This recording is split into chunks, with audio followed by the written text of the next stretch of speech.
if I select this cube and hit tab, that will send me into edit mode. And first thing I want to go over is extruding. I can change my selection type from vertex, edge to face here, or I can just hit space under Blender Sensei format and select which type I need there. So we'll select face. If we hit E, that will then extrude that face. So I can then select another face, hit E, another face, and hit E. And you'll notice that when you extrude, it automatically constrains that extrusion to whatever angle it's closest to there. Let's hit tab to go back into object mode. Let's delete this. Let's press Shift A and add another cube. And let's try to make a T. So to do that, we'd hit tab to go into edit mode. We'd select this top face. We could go ahead and hit G to grab it and then hold middle mouse to constrain it, bring it up to about there. Now if we hit E to extrude, that brings us a face up, and we'll select that to confirm it.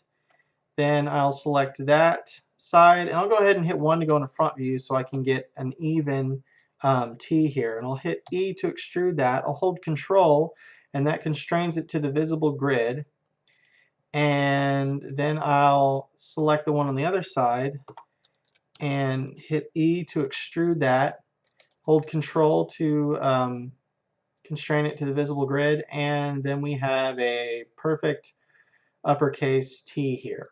The loop cut, if you hit Control R, that will start the loop cut. And depending on, and I love how gesture-based Blender is, I don't have to actually select whether I want to make a cut vertically or horizontally.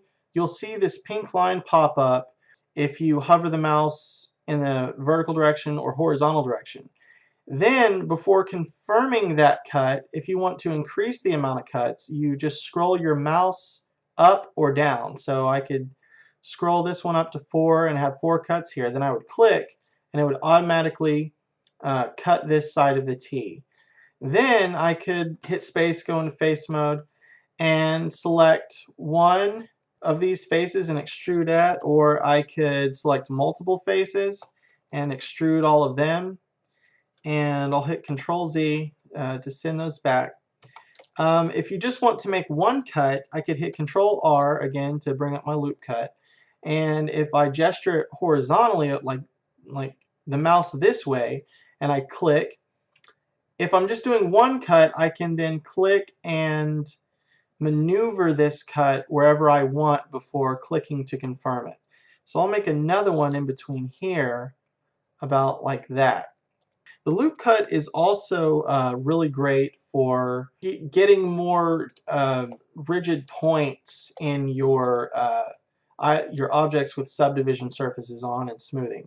And I'll go ahead and show you what I mean. If I hit tab to go back into object mode, I'll delete this T, I'll hit Shift A and add a cube. If in my modifiers I go over here and select subdivision surface, and that subdivision surface will apply to this cube, and I'll go ahead and bump that up to 4 and my render up to 4 just in case I ever plan on rendering it. And I'll hit T and turn on smooth shading. Now if I hit tab to go into edit mode, if I hit Control R now, I can create this loop cut and move it along on my smooth object, and this kind of allows me to begin implanting form into my creation here. Let's see, if I press 1 to go into front view and hit tab to go back into object mode, hit R to rotate, hold Control to constrain it, and that rotates it perfectly flat there. Then I'll hit G to grab and Control to constrain it and bring it up, and then I'll hold middle mouse to rotate. Looks like I've kind of got like a, I don't know, maybe the start of a little bullet here.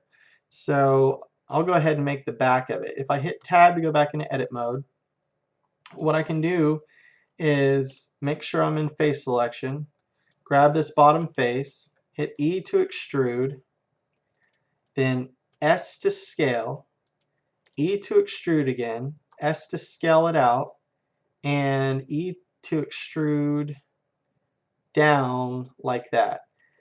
And that's sticking out way more than I want to, so I'm going to hit 1 to go into front view. When you are selecting, especially if you hit B, you can do a box select. But if I box select this here, you'll see that it only selected that front face. And what I actually want to do, I'll double click to select off everything. What I want to do is select this entire box bit down here, but I don't want it to include any faces up here. So what I'm going to do is change it to vertex select. And if I hit B to box select this, now it's just selecting this box area, but it's still just selecting the vertices in the front.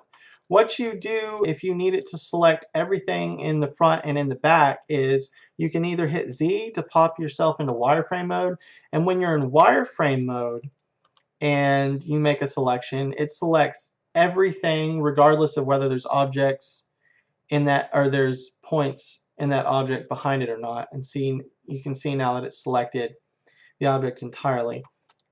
If I hit Z to go back out of wireframe mode back into solid mode, you can do that same effect by choosing the limit selection to visible button. If I click off of there, you'll see now the object has become kind of transparent to where you can see all of your lines through it. I typically don't like working in this mode, so I keep that off. And whenever I need to make a selection of all the things behind it, I just pop into wireframe real quick by hitting Z, and then I select the area I need to select and hit Z again to go back into solid. Now I have that whole bit selected there. I'm going to hit S to scale that. Well, I'll hit 5 to go into top, and I'll actually scale it to where it's exact same size as the rest of the cube on top. If I hit tab to go out of object mode, this space between the top of this bullet, perhaps, and the bottom is much too spread apart. So what I'll do is hit tab and I will press Control R along here and click that and bring that up. And it looks like what I want to do is select these faces around here and bring them down. So I'll hit space and change the mesh select mode to face. And you'll see I can select one face. If I hold shift, I can add to that selection. And then if I double click off the stage, they'll all go away. You can also do something called loop select, and that works kind of gesture based as well. So if I hold Alt and then click on this face, and kind of like I try to sort of like drag it a little bit in the direction when I'm clicking it of this loop around here, it will select everything in that continuous loop. If I deselect that and I hold Alt but kind of like bring my mouse towards an up direction, it will then loop select everything going all the way around that way. But I'll deselect that and I'll Alt select here, and this will loop select this whole face. Then I'll hit G to grab, hold middle mouse to constrain it, and I'll bring it down a bit like this. And I think I'm going to want to bring the geometry around this line up. So what I'll do is hit space and use edge select. This time I can just select all of these edges here. I'll hold Alt and that will grab all of the edges around that loop. I'll hit G to grab, hold middle mouse to constrain, bring it up. Then I'm going to hit Control R here and creates a loop cut, and I'll hold my mouse down and drag it down to the bottom. Hit tab to go out of object mode, and that's still pretty cartoony, but much closer to what I wanted. So that's a little bit more about some basic editing. Finally, we will be starting on the main project. So I congratulate you for getting through this foundational bit of the Learn Blender Now series. Look forward to getting started on this project.